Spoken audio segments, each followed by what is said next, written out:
Intervention should not be the first and only response to universal screening in elementary schools. That might seem like a bold, even controversial statement, so let me explain. I'm Stephanie, and I support educators to improve reading outcomes by learning about and implementing the science of reading. Educators in elementary schools are stretched thin right now. They are feeling overwhelmed. The very well-intentioned dyslexia laws or reading improvement laws that are common now in many states are causing some of these feelings of being overwhelmed because those laws are pointing people to use universal screening first and in some cases only to find students who are at risk of future reading difficulties, including dyslexia. And that is a very good use of universal screening. It's just not the only use. And I would suggest that it is not even the best use of universal screening.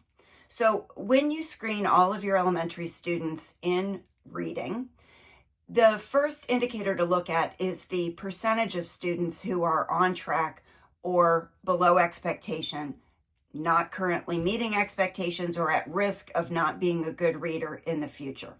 And if you have more than 20% at any grade level who is scoring below those screening expectations, that is the most important signal to analyze and improve what's going on in classroom reading instruction in the MTSS model, what we call Tier 1 or core reading instruction. That is a system of support that's delivered in coordination across all of the educators in the school. It is not necessarily only a program, although a program might be a component of Tier 1. If all you're doing after universal screening is finding individual students who are at risk, you're going to quickly overwhelm your intervention system, including the educators who are supporting that system and the classroom teachers. And in fact, you're probably not going to be very effective with the interventions that you're putting in place. So instead, a better approach, if you're in that context, might be to analyze what's going on in Tier 1 instruction. Here are some key questions. Is your Tier 1 instruction lined up with what the research would say is effective for teaching literacy skills? Is your Tier 1 instruction lined up to the needs of your students? After all, that screening data has just shown you what your students need. You might also have monitoring data across last year. That could be progress monitoring with individuals or groups of students. It could be the percentage of students who are on track across the year last year. You may have some diagnostic assessment that could help inform that question. But is your Tier 1 instruction currently lined up to what your students need as your data has revealed their needs? Third question is, has your Tier 1 instruction been working for most students? So we tend to use 80% as kind of a general guideline. Most students, for whom is your Tier 1 instruction working is an important question. And then finally, is your Tier 1 instruction reducing the number of students who need intervention? So have you increased the percentage of students who are on track from the beginning to middle to end of the year? Those are 4 key points of analysis, 4 key questions that you can ask after you complete universal screening and find that you have many students who are below expectation and look like they need intervention. So the purpose of Tier 1 is to reduce the number of students who need intervention so that your intervention systems, Tier 2 and 3, can actually be more effective. Unfortunately, what I hear from many teachers these days is that their administrators are giving them some contrary messages. So administrators, listen up, this is for you. What administrators are telling teachers, and I think this is also well-intentioned, but perhaps just not laser guided. Administrators are telling teachers that they should always and only do whole group reading instruction. So this sort of false equating of Tier 1 being whole group only and all the time.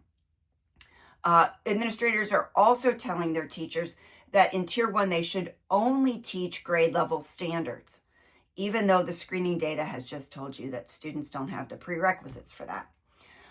In some cases, administrators are telling teachers that only classroom teachers can deliver Tier 1 instruction. This is not true. And the message coming from administrators sometimes is also implement the core program with fidelity. And that might be a good recommendation if that core program has evidence of ever working with students ever anywhere, and if it is lined up to what students in that system need. So when I hear teachers and administrators say those kinds of statements, I respond with, how is that working for you? How is it working for your students? Is that approach actually matched with the needs of your students and causing more students to become readers by the end of each school year? And if not, you could take some very targeted actions. You could line up that Tier 1 instruction to what is in the reading research. You could line up Tier 1 instruction to what your students actually need. You could deliver Tier 1 instruction in strategic, targeted, skill-based groups so that every student is in a group that is taught by an adult. You could do that grouping across classrooms or across an entire grade level to be more efficient with your resources, and so that no student is sitting doing independent work or working at a center while a teacher is with a small group of students. You could use your core reading program during Tier 1 in this sort of skill-based differentiated way if it is matched to the research. But if it's not, you might consider supplementing with an additional program or replacing a portion of your adopted core program with something that is better designed to accelerate progress, like an intervention program. When too many students need intervention, the interventions can't be optimally effective for any student, including students with dyslexia. So the best way to improve supports for students with reading disabilities like dyslexia is to reduce the number of students who need intervention. And that happens by increasing the effectiveness of Tier 1 instruction. So honestly, I wish the dyslexia screening laws would say, do universal screening, and then if more than 20% of your students score below expectation, spend some time analyzing and improving the Tier 1 instruction as the first step. Research tells us that most reading difficulties can be prevented. Just about every student can learn to read by the end of first grade with what and how we teach in kindergarten and first grade.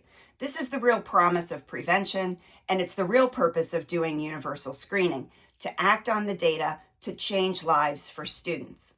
I know that this can seem overwhelming, especially if you're the only person who's thinking about and talking about using screening results in this way. But I can tell you that you are part of a movement that's happening around the country. Lots of educators in many different kinds of schools are using this approach to the use of universal screening data for reading and getting results for students. If you want more proof and more encouragement, think about joining us in the Reading Science Academy, where we support each other to use MTSS as the framework to implement what's in the science of reading. If you're ready to take the next step with your screening data, comment more please, and I'll send you information about improving the results in Tier 1. If you're ready to take the next step after data collection, comment more please, and I'll connect you to resources for analyzing and improving your Tier 1 instruction.